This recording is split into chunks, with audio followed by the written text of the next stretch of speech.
Pakistani foreign office ने अपनी हफ्तावार briefing देंदे होए वीरवार ਨੂੰ ਆਪਣੇ ਤਰਜਮਾਨ ਰਾਹੀਂ ਇੱਕ ਵਾਰ ਫੇਰ ਹੋਤੀ ਬਾਗੀਆਂ ਨੂੰ ਖਬਰਦਾਰ ਕਰਦਿਆਂ ਆਖਿਆ ਹੈ ਕਿ ਜੇ ਸਮੁੰਦਰੀ ਹੱਦਾਂ ਔਰ ਰਾਹਦਾਰੀ ਦੇ ਵਿੱਚ ਕਿਸੇ ਵੀ ਪਾਕਿਸਤਾਨੀ ਝੰਡਾ ਲੱਗੇ ਜਹਾਜ਼ ਨੂੰ ਨਿਸ਼ਾਨਾ ਬਣਾਇਆ ਗਿਆ ਤੇ ਪਾਕਿਸਤਾਨ ਉਹਦਾ ਗੱਜ ਵੱਜ ਕੇ ਜਵਾਬ ਦੇਗਾ।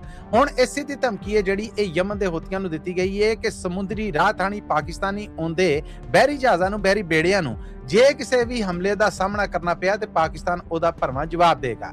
ਦੂਸਰੇ ਪਾਸੇ ਐਮਨੈਸਟੀ ਇੰਟਰਨੈਸ਼ਨਲ ਨੇ ਅਫਗਾਨਿਸਤਾਨ ਅੰਦਰ ਹਸਪਤਾਲ ਉੱਤੇ ਪਾਕਿਸਤਾਨ ਦੇ ਹਮਲੇ ਤੋਂ ਬਾਅਦ ਆਖਿਆ ਸੀਗਾ ਕਿ ਇਹ ਇੱਕ ਜੰਗੀ ਜੁਰਮ ਆ ਜਿਹਦੀ ਪੁੱਛ ਪ੍ਰਤੀਤ ਹੋਣੀ ਚਾਹੀਦੀ ਹੈ। ਐਮਨੈਸਟੀ ਇੰਟਰਨੈਸ਼ਨਲ ਵੱਲੋਂ ਕੱਲ ਦਿੱਤੇ ਗਏ ਇਸ ਬਿਆਨ ਦੇ ਵਿੱਚ ਕਿ ਇਹਦੀ ਖੋਜ ਪਰਖ ਕਰਕੇ ਇਹਨੂੰ ਜੰਗੀ ਜੁਰਮ ਦੇ ਤੌਰ ਤੇ ਪਾਕਿਸਤਾਨ ਦੇ ਗਲ ਪਾਉਣਾ ਚਾਹੀਦਾ ਹੈ। ਪਾਕਿਸਤਾਨੀ ਫਾਰਮ ਆਫਿਸ ਦੇ ਤਰਜਮਾਨ ਨੇ ਇਹਦਾ ਜਵਾਬ ਦਿੰਦਿਆਂ ਆਖਿਆ ਕਿ ਇਹ ਹਮਲਾ ਪਾਕਿਸਤਾਨ ਨੇ ਆਪਣੀ ਸੰਭਾਲ ਵਾਸਤੇ ਆਪਣੀ ਸਿਕਿਉਰਿਟੀ ਵਾਸਤੇ ਦਿੱਤਾ ਸੀਗਾ। ਪਾਕਿਸਤਾਨ ਜੇ ਪਹਿਲਾਂ ਹਮਲੇ ਹੋਏ ਔਰ ਹਮਲੇ ਕਰਨ ਵਾਲੇ ਨੇ ਜਿਹੜੇ ਉਹ ਇਹਨਾਂ ਟਿਕਾਣਿਆਂ ਤੇ ਸਨ ਔਰ ਅਸੀਂ ਉਹਨਾਂ ਹਮਲਾ ਕਰਨ ਵਾਲਿਆਂ ਨੂੰ ਇੰਟੈਲੀਜੈਂਸ ਬੇਸ ਇਤਲਾਹਾਂ ਤੋਂ ਬਾਅਦ ਨਿਸ਼ਾਨਾ ਬਣਾਇਆ। ਅਸੀਂ ਐਮਨੈਸਟੀ ਇੰਟਰਨੈਸ਼ਨਲ ਦੀ ਇਸ ਰਿਪੋਰਟ ਨੂੰ ਸਿਰੇ ਤੋਂ ਰੱਦ ਕਰਨੇ ਹਾਂ।